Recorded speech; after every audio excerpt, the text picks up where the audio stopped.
Podemos sentar e abrir nossas Bíblias no primeiro livro, no livro de Gênesis, capítulo 2.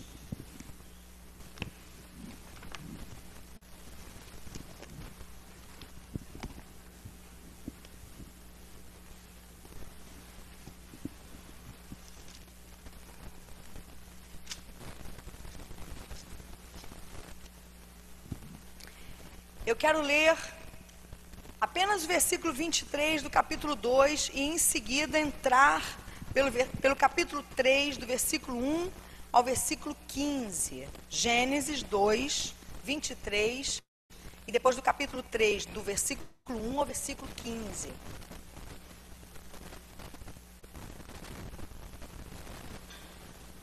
Diz assim o versículo 23 do capítulo 2 de Gênesis. Disse então o homem: esta sim é osso dos meus ossos e carne da minha carne. Ela será chamada mulher, porque do homem foi tirada. Por essa razão, o homem deixará pai e mãe e se unirá à sua mulher, e eles se tornarão uma só carne. O homem e sua mulher viviam nus e não sentiam vergonha. Capítulo 3, versículo 1. Ora, a serpente era o mais astuto de todos os animais selvagens que o Senhor Deus tinha feito. E ela perguntou à mulher: foi isto mesmo que Deus disse? Não comam de nenhum fruto das árvores do jardim?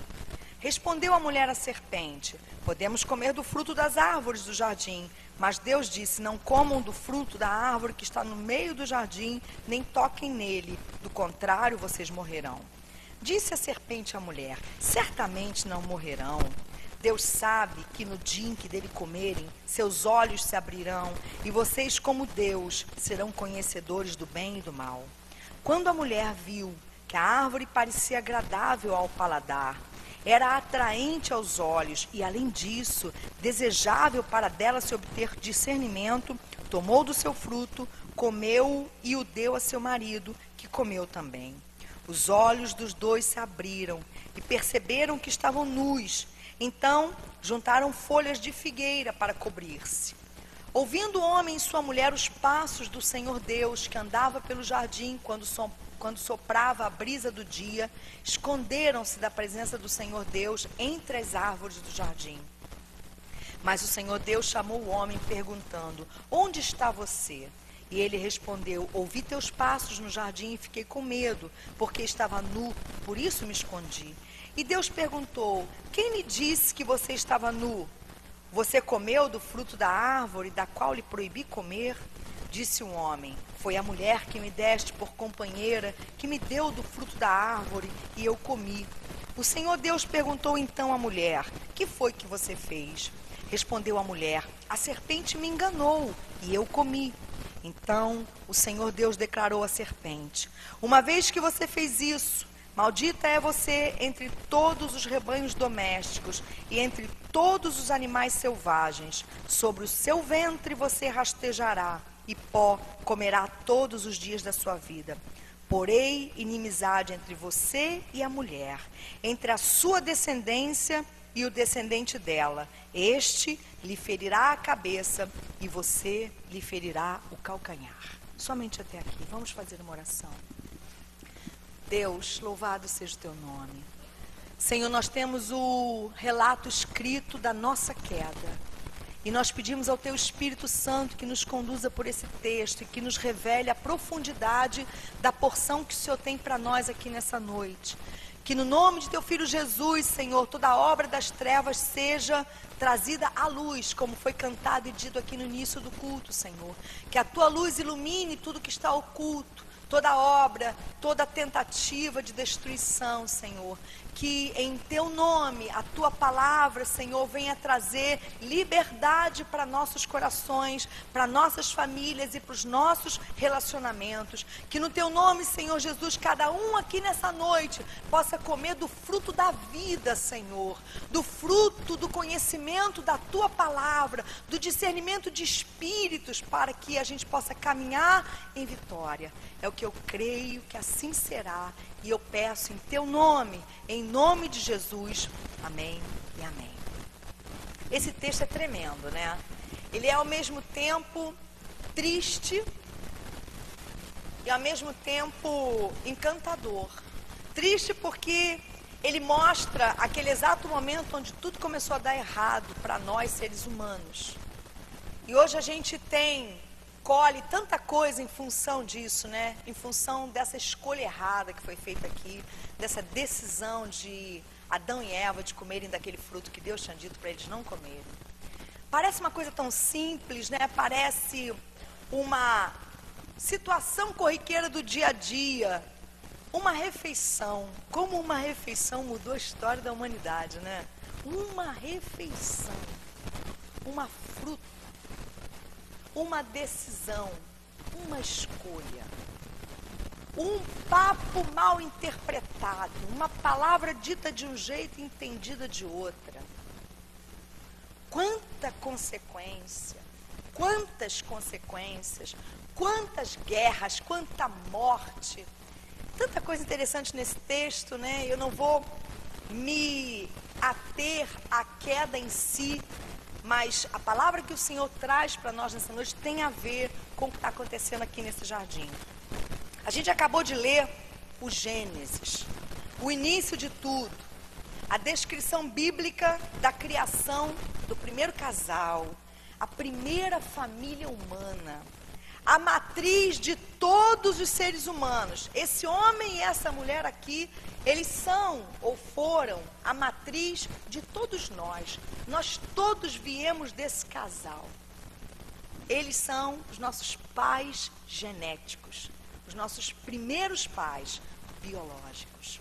E eles são também, enquanto casal, a matriz de todos os tipos de relacionamento possíveis. Qualquer relacionamento estabelecido entre duas pessoas tem, nesse casal, o seu gênesis, o seu início, a sua matriz. Eles são o primeiro casal, eles são os primeiros amigos, eles são os primeiros companheiros, eles são os primeiros parceiros, eles são o primeiro em tudo que se refere a relacionamento humano. Eles são a matriz. E o texto descreve a criação da família. E na sequência descreve a queda do homem. E o consequente colapso que recaiu sobre toda a criação de Deus. É só a gente continuar lendo, é só a gente olhar para a vida hoje, que a gente vê as consequências dessa queda. E é interessante, eu começo por aqui a mensagem, e daqui a pouco vocês vão entender onde eu quero chegar. É interessante a gente notar essa sequência de eventos. A gente tem no capítulo 2, versículo 23, o estabelecimento da primeira família. Deus formando a mulher da costela do homem e tornando essa primeira mulher a esposa desse homem. E aí, logo no capítulo 3, nós temos a descrição da queda da humanidade através da escolha de Adão e Eva em comerem daquele fruto que havia sido proibido. E é justamente no momento em que aquela primeira família é formada que começam os problemas. Não apenas para eles, enquanto casal ou família, mas para toda a criação de Deus. A expressão família formada tem nesse primeiro casal a explicação perfeita, né? Por quê? Porque Adão, o primeiro homem, foi formado do pó da terra. E Eva, a primeira mulher, foi formada da costela de Adão. E aí a primeira coisa que me chama a atenção é que o primeiro ataque do nosso adversário contra a criação de Deus foi direcionada para a família. Por que ele não seduziu Adão antes que Deus tivesse criado Eva? Por que ele esperou?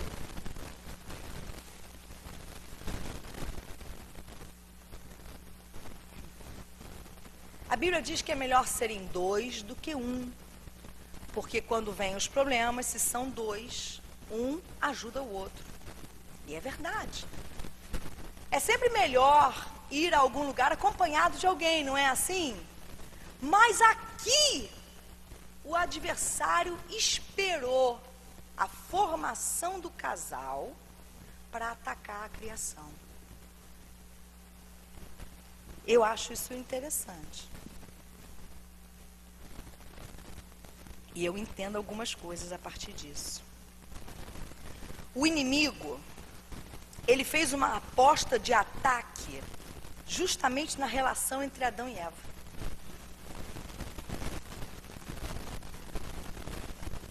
Ele não procurou Adão enquanto Adão estava sozinho no jardim. Ele procurou Adão através de Eva. Ele esperou a criação da mulher para então fazer a abordagem satânica dele. E eu creio que uma coisa pode ser dita a esse respeito. Ele esperou, o inimigo, ele esperou até que fossem dois, e então ele atacou. Eu não quero entrar nessa questão, na mensagem dessa noite, na questão da queda, mas sempre me pareceu estranho a aparente facilidade com que Adão recebeu o fruto das mãos da esposa. A gente lê o texto e a gente não encontra muita resistência dele. Ele não argumenta com ela, ele simplesmente toma e come. E isso sempre me pareceu estranho, fácil demais. E sabe o que eu entendi? Que foi exatamente isso que o diabo aproveitou. A complexidade das relações humanas.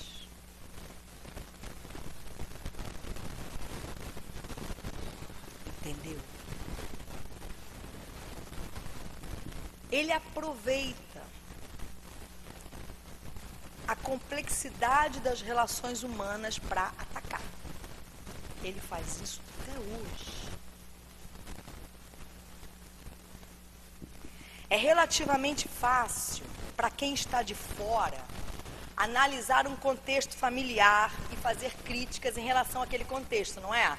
Quando a gente olha uma família com problemas, a nossa ou a de alguém que a gente conheça, a nossa não, mas a de alguém que a gente conheça, é relativamente fácil a gente fazer análise, a gente diz assim, poxa, como é que essa mulher aguenta esse marido? A gente não fala assim? Às vezes não fala, mas pensa, né? Como é que esse marido aguenta essa mulher? Como é que esse pai tolera ser tratado desse jeito? Como é que essa mãe? Como é que esse filho? Para quem está de fora, é relativamente fácil analisar e fazer críticas, mas somente os protagonistas daquela família são capazes de alcançar a dinâmica dos seus relacionamentos. O relacionamento humano é extremamente complexo e tem uma força no relacionamento humano tão grande que o diabo aproveitou essa força. Embora sendo dois é mais fácil resistir ao ataque, ele esperou que fossem dois. E ele apostou nisso. Ele apostou na dinâmica do casal. O alvo dele era Adão. O primeiro homem. O alvo dele era Adão. Mas ele apostou na dinâmica do casal. Para atacar. Por que Adão aceitou o fruto oferecido por Eva sem oferecer aparentemente nenhuma resistência? Não sei. Não vou nem querer tentar entender, porque é muito mais profundo do que eu posso alcançar. Mas uma coisa eu entendo. Somente a força do relacionamento daquele casal pode explicar esse fato. E esse é um ponto. O segundo ponto é porque o ataque não podia ser frontal. O ataque tinha que ser dirigido à família, para que o resultado fosse alcançado. E essa é a mensagem desta noite, neste mês em que, sob direção de Deus, eu quero celebrar junto com você a família. A mensagem dessa noite é: a família está sob ataque há muito tempo.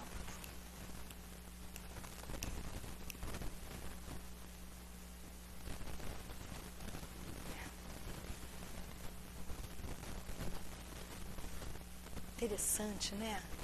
Ele espera a formação da família para atacar.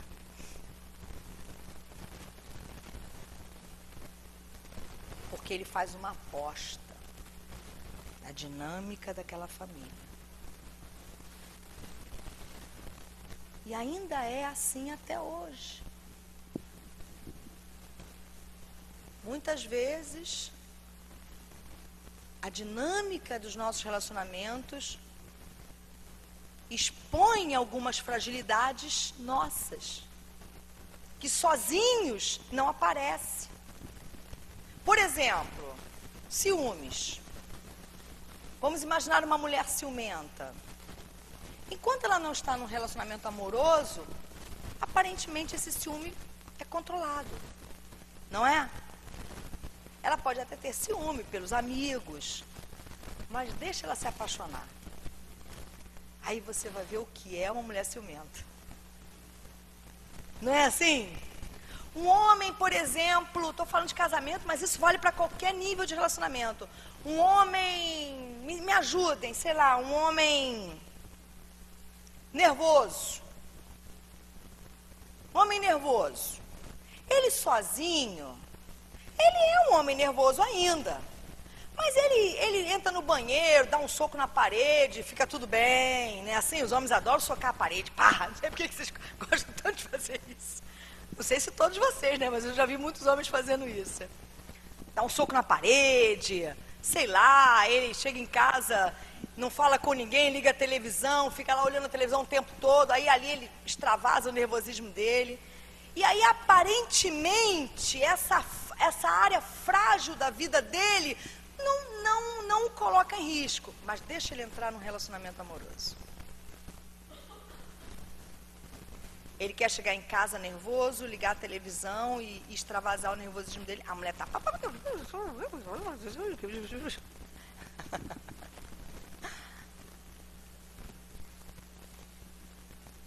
E aí, quando ele entra numa relação amorosa, quando ele se apaixona, aquela fragilidade dele é como se o relacionamento jogasse uma luz forte sobre aquela fragilidade. A fragilidade sempre esteve ali, não é por causa do relacionamento, mas o relacionamento, o amor, a família, a constituição, a paixão, joga uma luz. E aí aquilo parece que aumenta. E muitas vezes é onde o diabo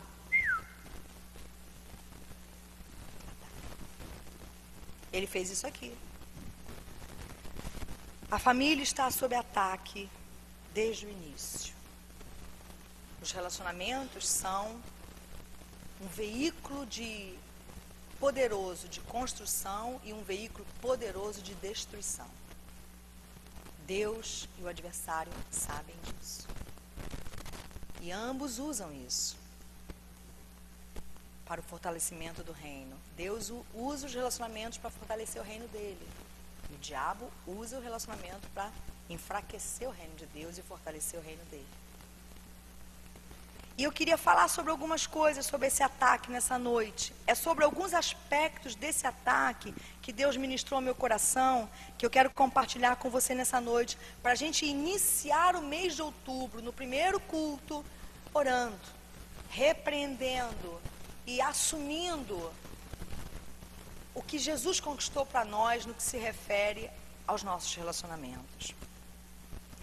O versículo 15... quando diz, porém inimizade entre você e a mulher, entre a sua descendência e o descendente dela, este lhe ferirá a cabeça e você lhe ferirá o calcanhar. Esse versículo está falando sobre a batalha entre o bem e o mal, sobre a batalha que um dia será travada e vencida por Jesus Cristo na cruz do Calvário, quando ele finalmente vencerá o diabo. O diabo lhe morderá o calcanhar, mas ele lhe esmagará a cabeça, vencendo o diabo na cruz do Calvário com o seu sacrifício, com o seu sangue, pagando o preço por esse pecado e por todos os pecados cometidos pelos seres humanos, e finalmente libertando o homem para viver uma vida na presença de Deus. Esse versículo descreve A batalha universal entre o bem e o mal. A batalha que teve o seu dia D, o seu dia final no Monte da Caveira, em Jerusalém, quando Jesus foi crucificado e venceu com seu sacrifício o inferno. Jesus foi ferido no seu calcanhar. Isso fala da traição, da tortura e da sequente morte. É esse ferimento do calcanhar, simbolizando a maneira como ele ia ser traído, torturado e finalmente morto. E ele esmagou a cabeça da serpente ao ser morto na cruz do Calvário. O inimigo aqui, ele foi simbolizado pela serpente.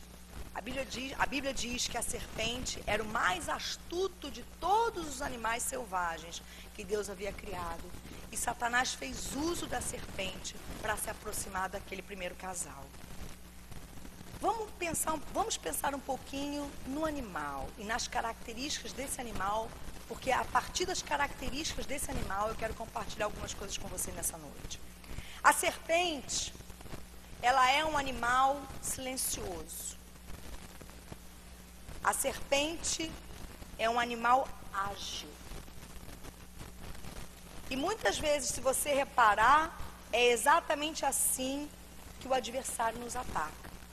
De forma silenciosa, sutil e ágil. Mas tem uma terceira característica no ataque da serpente que me chama muito a atenção, e Deus ministrou meu coração a partir dessa terceira característica, alguma coisa que é importante para nós. A maioria dos predadores na natureza matam suas presas ou suas vítimas retirando algo delas, não é assim? Por exemplo, o leão. Como é que o leão mata? Ele mata por asfixia. Ele sufoca a vítima, a sua presa, até que ela morra por asfixia e então ele consuma o seu ato. Agora, como é que a serpente mata? Como é que a maioria das cobras matam? Nem todas matam assim. Algumas também matam por asfixia, mas a maioria das cobras mata como? Elas matam através do veneno delas.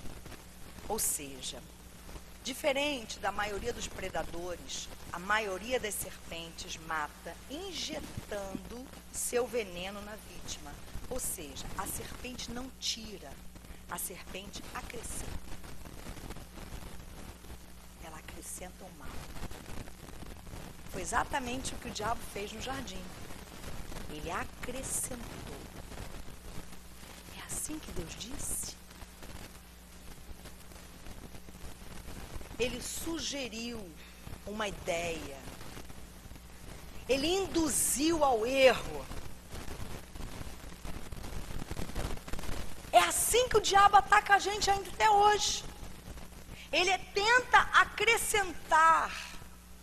É aquele papo que você está tendo com teu marido, com tua esposa, e de repente há uma falha na comunicação e um fala uma coisa, o outro entende outra.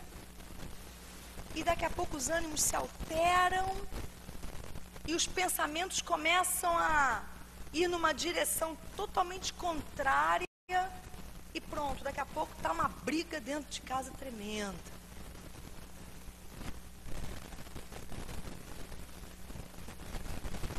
Tenta lembrar. Entre pais e filhos, irmãos, isso vale para todos os relacionamentos, namorados. É uma atitude mal interpretada, é uma palavra mal interpretada, com duplo sentido, que às vezes não tem nem duplo sentido, mas que a gente encontra um duplo sentido naquela expressão, e a gente diz, é isso que ele está dizendo, ele está me chamando de burra, ele está me chamando de ignorante. E dali a coisa já vira de uma tal maneira, e aí quando você vê, não é assim, gente? O circo pegou fogo e você diz, meu Deus, aonde que estava o fósforo? Porque eu nem vi esse fósforo. Como é que pegou fogo essa casa de repente? Estava tudo bem. De repente, minha mãe até se assustou. Desculpa, mãe. E se assustando, eu vou fazer de novo, tá? E aí pega fogo na casa. o filho com o pai com o filho, o marido com a esposa, porque o diabo é representado pela serpente. E a serpente mata desse jeito. Ela não tira o ar da sua vítima. Algumas espécies tiram, mas a grande maioria, como é que ela mata? Ela pica e injeta o veneno dela. Assim também age o adversário, acrescentando dúvidas e questionamentos que geram insatisfações que podem culminar em decisões erradas, trazendo consequências devastadoras.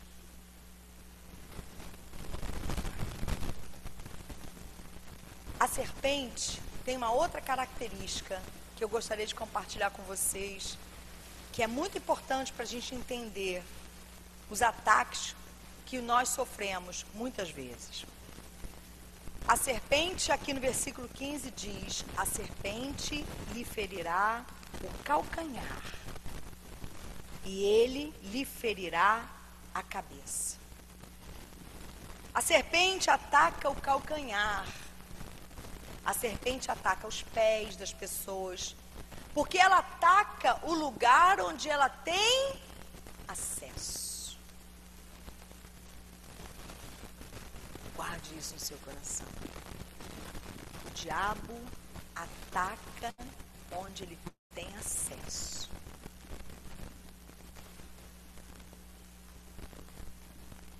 O inimigo te ataca no teu lugar acessível, naquelas áreas descobertas da sua vida. Ele te ataca na tua fraqueza. Ele te ataca na tua vulnerabilidade. Ele nos ataca no nosso ponto fraco. Ele nos ataca no nosso calcanhar de Aquiles, no único lugar que a gente não protegeu. Aquiles, um guerreiro mitológico que usava uma armadura completa, mas Aquiles tinha apenas um único lugar da armadura dele que era vulnerável, que ficava exatamente na região do seu calcanhar. Então ele foi atingido por uma flecha no seu calcanhar, porque era o único lugar onde a sua carne ficava aparente. Aonde a sua carne fica aparente? No seu casamento. Aonde a sua carne fica aparente? Na sua família. Aonde a sua carne fica aparente? Nos seus relacionamentos de amizade. Aonde a sua carne fica aparente quando você vai fazer um negócio, quando você vai trabalhar. É aí que o diabo vai te atacar. Onde a sua carne mostra. Onde a sua carne aparece.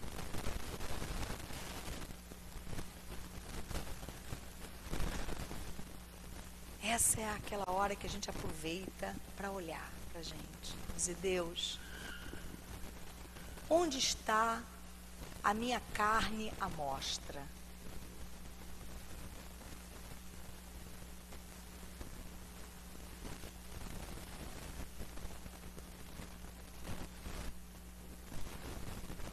É aí que ele vai lançar. Talvez vamos tentar fazer aqui uns rápidos questionamentos acerca daquele primeiro casal. Não quero entrar muito nesse mérito, porque é uma questão muito profunda. Eu creio que havia um mistério em torno daquela árvore. Porque Deus disse para Adão e Eva: não comam da árvore que está no meio do jardim. Aquela árvore era a árvore do conhecimento do bem e do mal. Mas no meio do jardim também tinha a árvore da vida. Deus não disse nada acerca da árvore da vida. Mas eles não tiveram curiosidade acerca da árvore da vida. Que bom, né? Porque senão viveríamos para sempre nesse tormento.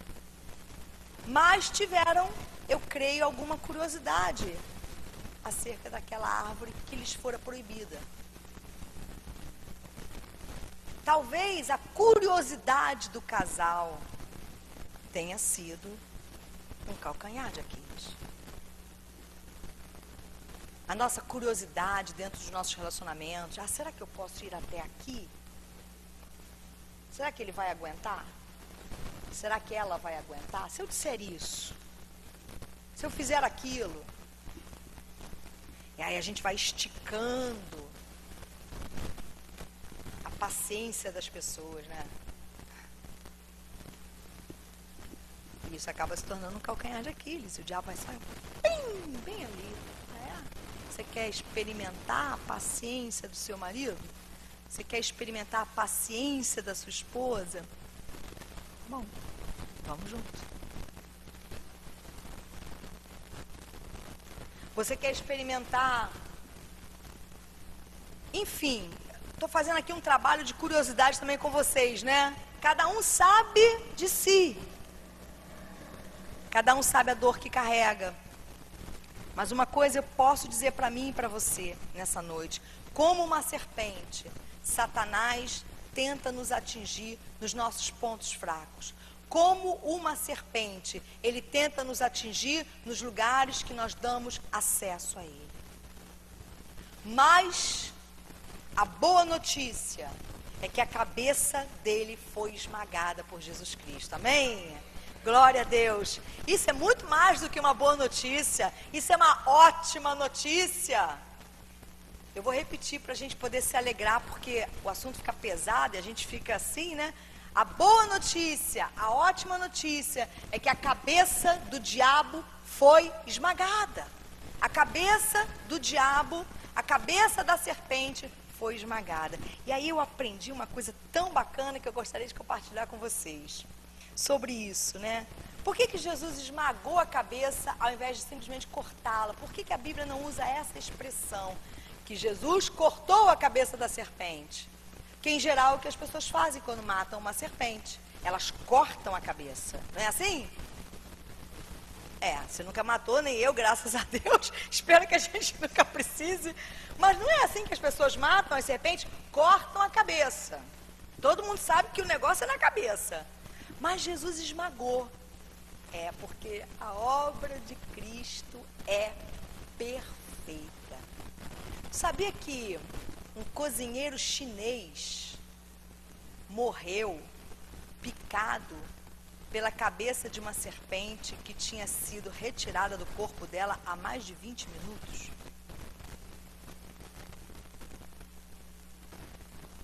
Tem nossos botânicos e biólogos aqui que podem falar melhor do que eu, mas a maioria dos répteis tem essa capacidade, né, de manter vivo uma parte do seu corpo que tenha sido cortada. Às vezes a lagartixa, corta o rabinho da lagartixa, o rabinho fica lá, não fica? Tempão. Pois é, gente, a serpente, ela tem essa capacidade. É uma situação inédita, mas aconteceu na China. Um rapaz estava preparando uma serpente, que é uma iguaria para eles, e ele cortou a cabeça da serpente. E quando ele estava preparando o corpo dela para cozinhar, ele foi picado por essa cabeça. E ele morreu asfixiado pelo veneno da serpente. Por isso, apesar de ser uma notícia meio ruim de se dar numa mensagem, mas é só para a gente entender o quê? Que a obra de Cristo é completa. Ele não tira alguma coisa da nossa vida para aquilo ficar ali ameaçando a gente, né, o tempo todo. É isso que é importante para a gente entender aqui hoje, que o que Deus quer fazer é trazer uma libertação plena. E não a gente viver sob um temor de que aquilo possa voltar a nos fazer mal. Uma vez livres, uma vez tendo sido libertos pelo Senhor, se o Filho vos libertar, verdadeiramente sereis livres.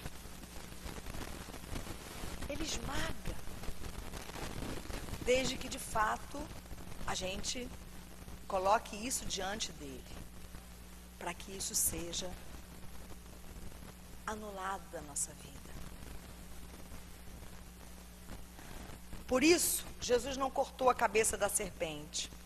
Por isso, Jesus a esmagou, para que não houvesse nenhuma possibilidade de um ataque traiçoeiro. As famílias estão sob ataque há muito tempo.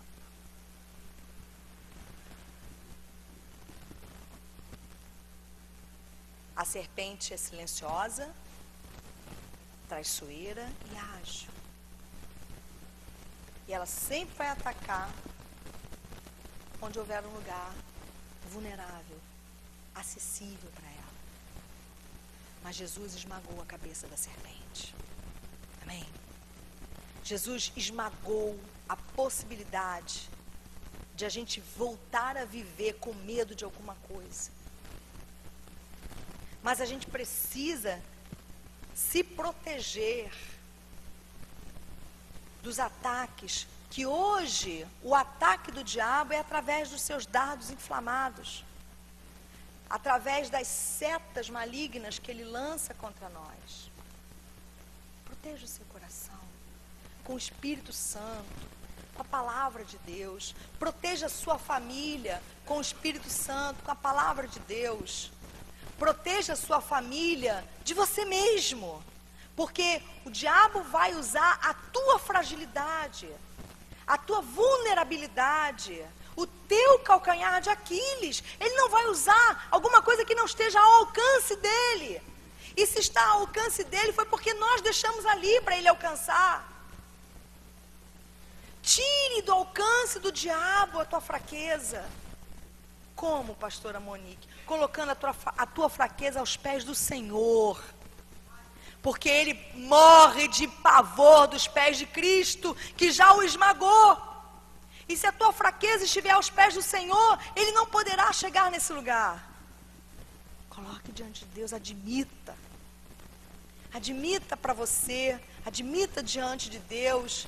E quando as coisas estiverem aparecendo na sua vida, reconheça e rejeite isso. Em o nome de Jesus, amém?